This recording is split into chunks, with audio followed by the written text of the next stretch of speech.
name is Maritza Martinez. I am a New Yorker living in the Bay Area. I'm a queer Latina, and my family's from Cuba, and I'm the executive director of Somos Familia.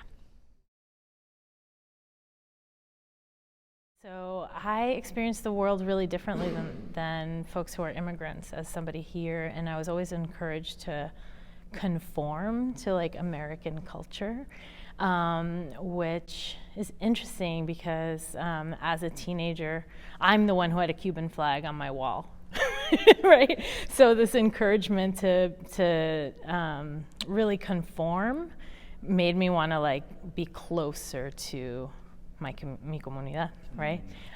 So yeah, I felt different in lots of ways, and I think that it was hard for me to discern my queerness until later in life because of that, because I knew I wasn't like other folks in my family. For me, it was just the experience of being like, oh, I feel attracted to this person, and not so much like, you know, I'm a lesbian or whatever, like I'm attracted to this person, and so I'm gonna pursue it. One of the misconceptions I had coming into this work is that I was just going to be hitting my head against a brick wall. Las familias nunca iban a entender, y we just had to do this to try, but it wasn't going to be that successful. And I just went into like my very first conversations with families like,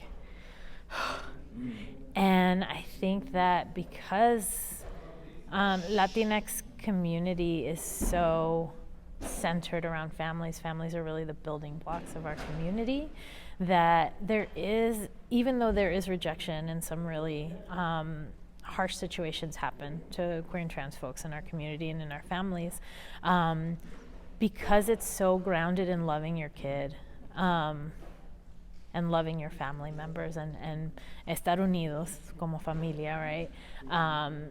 I think that there's a basis, like a very strong basis to do this work. It's still hard when you get here, and like, how do we best support our comunidad that's coming through, that has crossed 4 borders to get here, and then we threw them in jail, and then we threw them into the most expensive city in the country, and how do we create a space that's like welcoming, loving? How do we support folks? Those folks don't want to come here either.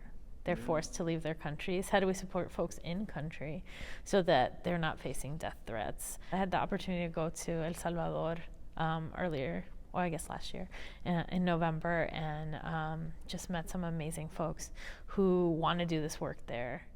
And I was invited by a program, an organization called Cristosal, who's doing some research there around the conditions of LGBTQ folks, LGBTQI folks in Central America, and just had this wonderful opportunity to meet folks in El Salvador, folks from Honduras, folks from Guatemala, and just like hear about what is happening in those countries.